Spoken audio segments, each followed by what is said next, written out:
5. Such a small, seemingly insignificant number. My lucky number, my favorite number, a number that represents love, happiness, and good fortune. 5 was the number of people in our family. It represented our unit. I have always done things in 5s, which mostly came out of crazy Italian superstition. In my mind, each time I did something in 5s, it represented each of my family members. In a few weeks, it will be 5 years that my father is gone. That thought alone leaves me breathless, and for the first time, 5 leaves a bitter taste in my mouth. It simultaneously feels like just yesterday and a lifetime ago since his passing. It's still hard for us to deal with the immense void we feel. Our hearts still ache tremendously, our eyes still well with tears, and in many ways, we're still trying to figure out who we are without him. Time does not ease the pain of a loss so great. It just makes us miss him more, because after all, like I've always known, 5 is a significant number. 5 years is a long time to miss someone. 5 years is an important milestone. We are here for the 5th annual Gordon Johnson Memorial Golf Tournament. We put this together every single year in order to honor Gordon's memory, and this is what Gordon would want. His friends hanging out, having a good time, playing golf. That's what he was all about. We have almost 200 people here celebrating my husband, who passed away 5 years ago.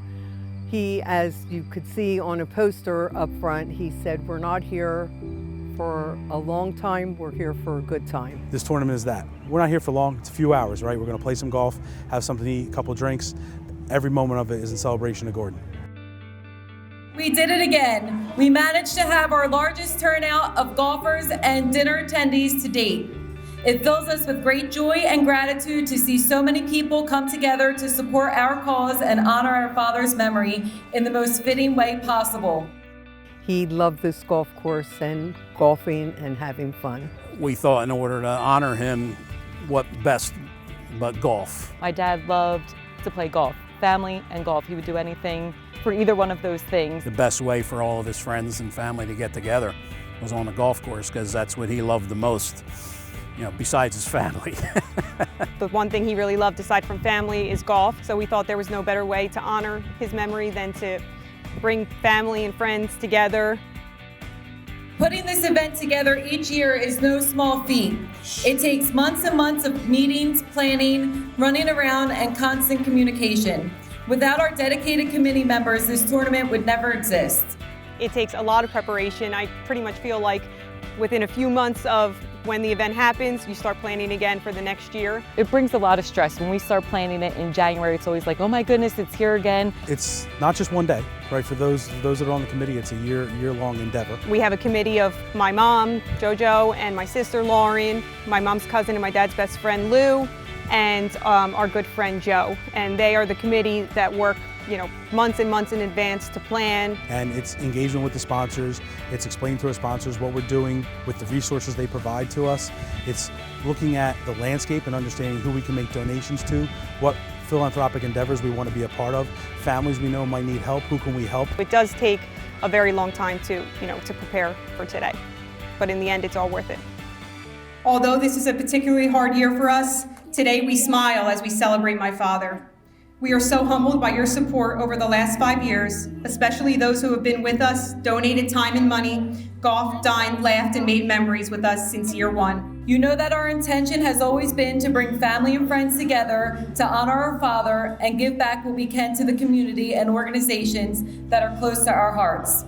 Because of this intention, we keep the cost low, making very little profit. So we are extremely grateful to those that have continued to sponsor holes, cards, lunch, and dinner for 5 years.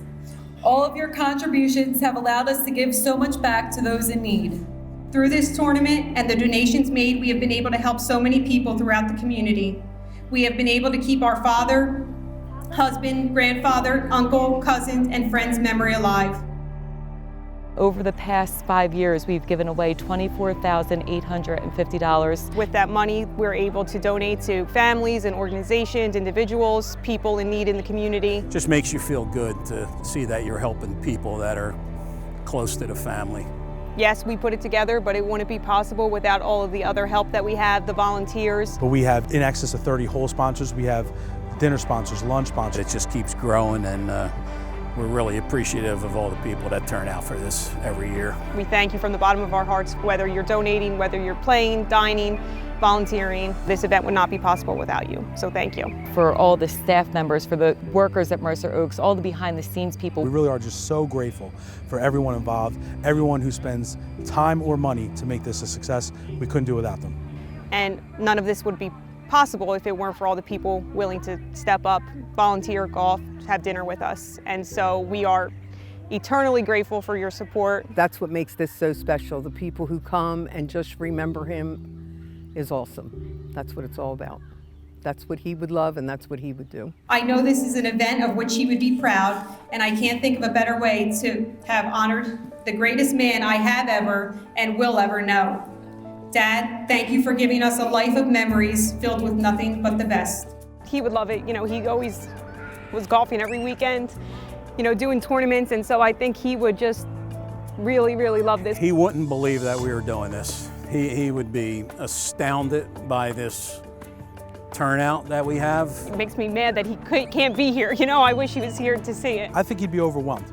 So Gordon was a really, really wonderful, wonderful guy by every definition, no question about it, but he had a tough exterior. He was a people person, if you got in his inner circle, and those of you who know that could get a chuckle out of that. Had a little bit of a tough guy persona, a little bit like I said, like he only liked things in a certain way, and that was because, you know, he wanted what he thought was the best. We always laugh because, of course, you know, he had such a high standard with his fashion and everything, so we always laugh that the t-shirts wouldn't be up to his standards, or the, you know, or the golf balls won't be the right balls in the bag, but he would be so excited to be here. When he knew people cared, and he knew people were behind him and liked what he liked and cared about him and cared about his family, he was a softie. I think he's just watching down, so shocked at what's going on. He'd be thrilled at the execution of the event. He'd be thrilled at how we put things together in a way that everybody sees it as first class and can't wait for the next one. I think he would just love being here, having a good time with friends, family, and doing what he loved most. He'd be overwhelmed at the love that you see here for him, his daughters, his son, his wife, and really his extended friends and family. Well, he was a man of few words if he had to speak, but if he saw this today and knew this was for him, he would be proud as anything. My dad is with us every day. He is visible in our appearance, our actions, our mannerisms, our style, and most of all, our memories. He guides the decisions we make. The lessons we learn from him and the memories we made as a family of 5 are ingrained in every fiber of our being. Because after all, before we were anything else, we were the Johnsons, party of 5. I can give you one memory. We were in a tournament at Yardley Country Club. It was for Helene Fould Hospital, where his wife JoJo worked. And there was a par 3 hole, like every tournament has, where you win a car if you get a hole-in-one. And Gordon got a hole-in-one at Yardley Country Club and won a Lincoln Town car. And that was his first hole-in-one. And he proceeded to get 2 others since that. One in Mountain View on number 13, one at Princeton on number 7. I was there for all 3 of them. Gordon was a very lucky golfer. 3 holes-in-one for somebody kind of just starting out in the game in his first 10 years. Pretty unbelievable.